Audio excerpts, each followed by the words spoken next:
할렐루야, 사랑하는 만석의 성도 여러분, 4월 10일 토요일 아침 아깝의 시간이 돌아왔습니다. 오늘 말씀은 출애굽기 3장 전체를 함께 나누겠습니다. 이게 주일 본문까지 되니까요, 여러분 참조해 주시면 감사하겠습니다. 출애굽기 3장은 드디어 모세가 하나님의 임재를 경험하는 장이 되겠습니다. 자, 1절 말씀 보실까요? 모세가 그의 장인 미디안 제사장 이드로의 양떼를 치더니 그 떼를 광야 서쪽으로 인도하여 하나님의 산 호렙에 이르매. 모세는 이때 당시의 삶을, 자기의 이 평범하고 일상적인 삶을 묘사를 하고 있습니다. 여느 때와 같이 양떼를 치고 있었고, 그리고 양떼들은 먹일 곳을 찾아 서쪽으로 이동하고 있었어요. 그런데 모세는 그 시내의 산을 하나님의 산 호렙이라 이렇게 명명하고 있습니다. 왜 모세는 여기다 호렙이라 이렇게 불렀을까요? 이 히브리어로 이 호렙이라는 뜻은 공허, 폐허라고 하는 뜻입니다. 그가 미디안에서 양떼를 치고 오랜 시간 동안에 거의 40년 동안을 살면서 그의 마음속에는 공허함과 폐허가 찾아오는 자신의 인생을 한마디로 일축하여 하나님의 산 호렙이라 이렇게 표현한 듯합니다. 2절 말씀 보면 여호와의 사자가 떨기나무 가운데로부터 나오는 불꽃 안에서 그에게 나타나시니라. 그가 보니 떨기나무에 불이 붙었으나 그 떨기나무가 사라지지 아니하는지라. 모세를 깨우기 위해서 일상적인 그리고 평범한 곳에 하나님이 임재하셔서 그를 찾아오시는 분이심을 나타냅니다. 그가 보았던 떨기나무는 아마 40년 동안 흔하게 보였던 나무였을 것입니다. 그런데 그 떨기나무에 불이 붙었는데 타지도 아니하는 이상한 현상이 나타나는 것이죠. 그래서 모세의 시선과 관심을 사로잡았던 것입니다. 그러나 여러분, 이것은 단순히 모세를 깨우고자 하는 현상적인 차원이죠. 우리가 신앙생활을 하면서 너무 이런 현상이나 기적과 같은 것에 마음을 빼앗겨서는 안 됩니다. 여러분들이 주님을 믿으면서 나에게도 이러한 것이 보여지면은 내가 참 신앙생활도 잘할 텐데 이러한 생각들을 갖고 계실 텐데, 우리가 다 모세와 같을 이유는 없습니다. 각자 사명과 부르심이 다르기 때문에 그렇습니다. 오히려 이 하나님의 찾아오심에 모세는 이 떨기나무에 붙었던 불보다도 오히려 더 붙들고 순종해야 할 것이 있음을 깨닫고 그 이후의 일들을 구체적으로 적고 있습니다. 4절 말씀 보세요. 떨기나무 가운데서 그를 불러 이르시되, 5절 하나님이 이르시되 이리로 가까이 오지 말라. 네가 선 곳은 거룩한 땅이니 네 발에서 신을 벗으라. 40년 동안 그가 왔다 갔다 했던 그 삶의 현장 속에서 하나님이 임재하시니 그곳이 거룩한 장소가 되었고, 그리고 하나님 명령에 따라 그곳에서 신발을 벗으라 라고 하는 부분은 무엇입니까? 이 땅은 거룩한 곳이니, 하나님이 임재한 곳이니 이제는 너의 인생의 주인이, 이 땅의 주인이, 모든 것의 주인이 하나님임을 인정하여 신발을 벗으라 라고 하는 명령에 순종합니다. 그리고 여호와께서 이렇게 말씀하시죠. 7절 말씀 보세요. 내가 애굽에 있는 내 백성의 고통을 분명히 보고 그들이 그들의 감독자로 말미암아 부르짖음을 듣고 그 근심을 알고.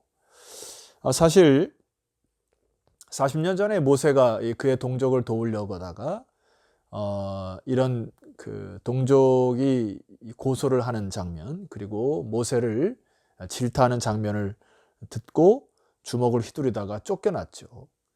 근데 그 상황은 전혀 얘기를 하지 않습니다. 오히려 하나님이 내 백성의 고통을 보았고 그들이 감독자로 말미암아 부르짖음을 들었고 그리고 그 근심을 알았고, 하나님께서 이 모든 것을 주관하신다고 하는 표현을 해요. 그래서 8절 말씀 보세요. 내가 내려가서 그들을 애굽인의 손에서 건져내고 그들을 그 땅에서 인도하여. 하나님께서 하실 일이었구나, 그것을 알았던 겁니다, 모세는. 그래서 여기 동사를 보세요. 내가 내려가서, 하나님이 내려가서 그들의 손에서 건져내고 그들을 그 땅에서 인도하여 내시는 하나님을 소개를 합니다. 그러니 그 전에 있었던 그 모세의 이 우발적인 그런 사건은 어쩌면 하나님의 역사를 가릴 수도 있었던 아주 이 좀 어처구니 없는 일이었음을 이 모세는 깨닫게 되는 것입니다. 자, 그런데 이 하나님의 임재하심을 보고 이제 지극히 인간적인 모세의 반응이 드러나게 되죠. 11절 말씀 보니까 내가 누구이기에 바로에게 가며 이스라엘 자손을 애굽에서 인도하여 내리까. 그의 대답은 즉각적인 순종을 못합니다. 내가 누구이기에 바로에게 갑니까? 얼핏 보기에는 겸손한 듯 합니다만 굉장히 그의 사고와 마음과 중심이 삐뚤어져 있음을 볼 수가 있습니다. 이런 것이죠. 아니, 하시려고 하면 내가 최고의 자리에 있을 때 하나님이 나를 사용하셨으면 될 거 아닙니까? 지금 내 꼴이 뭡니까? 지금 목동을 치는 이 목자밖에 되지 아니하는 나를 하나님이 사용하시려 합니까? 두 번째는요. 지금 내 나이가 몇인 줄 아세요, 하나님? 왜 이렇게 늙고 힘이 없을 때 저를 사용하시려고 합니까? 하고 지극히 인간적으로 합리적인 생각을 합니다. 자기가 자기를 더 잘한다고 얘기를 하는 것이죠. 그러나 여러분, 하나님보다 여러분이 여러분을 더 잘하십니까? 아니면 여러분의 능력보다 하나님의 능력이 없으십니까? 아니면 하나님이 역사하셔서 순종하라 할 때 다 알아서 하시는 거 아닙니까? 이 뒤틀어져 버린 그 모세의 마음과 중심에 하나님이 다시 이야기를 하시죠. 12절 상반절에 보니까 하나님이 이르시되 내가 반드시 너와 함께 있으리라. 여러분 이 말씀을 기억하셔야 합니다. 모세에게 이 일은 네 능력으로 하는 것이 아니고 너의 계획과 생각대로 하는 것이 아니고 내가 반드시 너와 함께 할 것이기 때문에 내가 함께 하면 이 모든 것을 이룰 수 있다고 하는 이 마음을 가지고 출발하라고 하는 것입니다.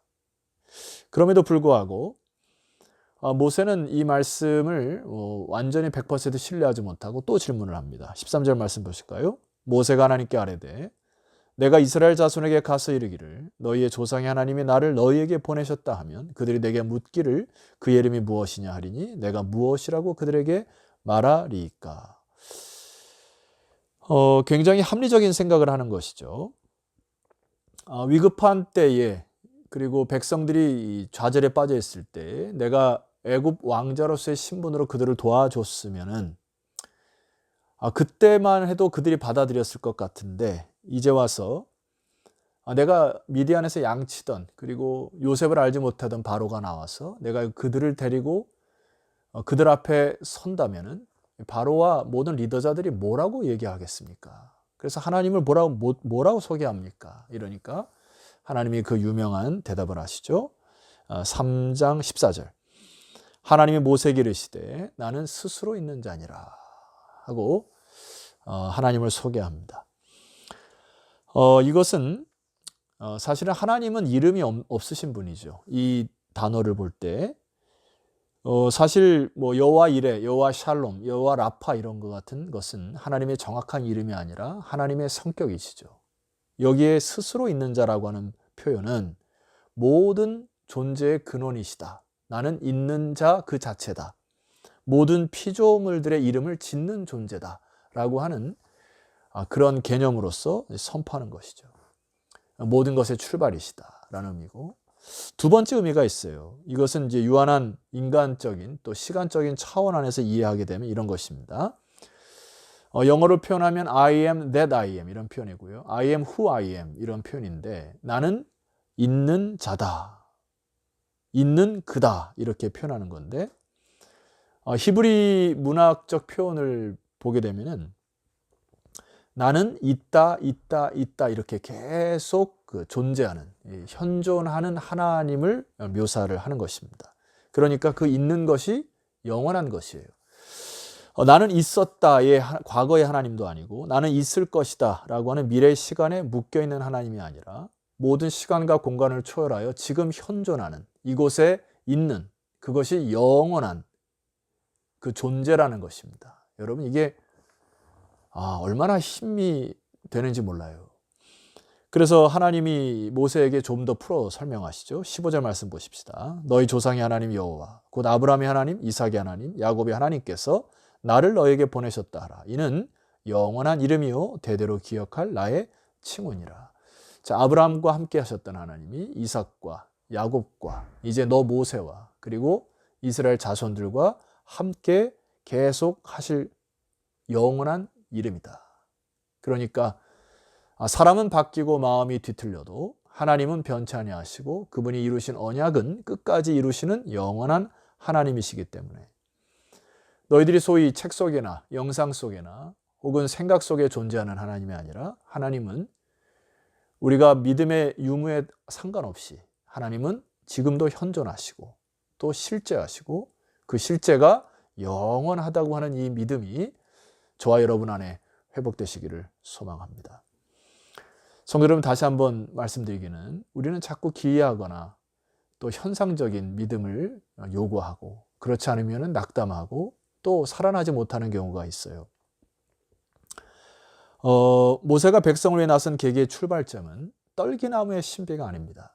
그것은 하나님의 이름을 정확히 알고 그 하나님의 현현 속에 하나님의 임재 속에 하나님을 정확히 관계가 회복되기 시작할 때 비로소 모세는 출발하는 힘을 얻었던 것이죠. 여러분, 이 은총이 여러분의 있기를 소망합니다. 8절 말씀 다시 한번 마지막 강조합니다. 내가 내려가서 그들을 애굽인의 손에서 건져내고 그들을 그 땅에서 인도하여. 자, 모세의 지위로 또 모세가 가진 지혜로 이 일을 하는 것이 아니에요. 우리는 굉장히 착각을 합니다. 내가 어느 정도 높은 지위에 있거나 돈을 벌었거나 혹은 어떤 달란트가 있거나 은사가 있다면 그것으로 막 하려고 하는 교만함이 싹트기 마련입니다.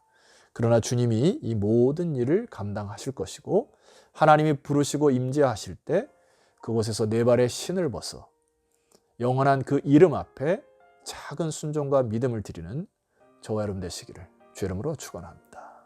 기도드리겠습니다. 하나님 아버지, 감사합니다. 오늘 우리에게 스스로 있는 자 하나님을 알게 하시고 또 내가 서 있는 곳은 거룩한 곳이라고 말씀하시니 감사합니다. 사명은 각자 각자요 부르심도 각자 각자임을 깨닫게 하시니 감사합니다. 모세가 작은 순종으로 믿음으로 나아갔던 것처럼 오늘 이 방송을 듣는 모든 주의 백성들이 우리가 서 있는 그곳이 거룩함을 깨닫고 하나님의 이름은 영원하고 현존하시는 그 이름 붙들고 오늘도 승리하는 믿음의 백성들 되게 하옵소서. 예수 그리스도 이름으로 기도드렸사옵나이다. 아멘. 자, 성도 여러분, 내일은 거룩한 주일, 하나님의 임재의 충만함을 사모하는 거룩한 주일입니다. 자, 온라인으로 오프라인으로 여러분 함께 만나도록 하겠습니다. 내일 뵙겠습니다.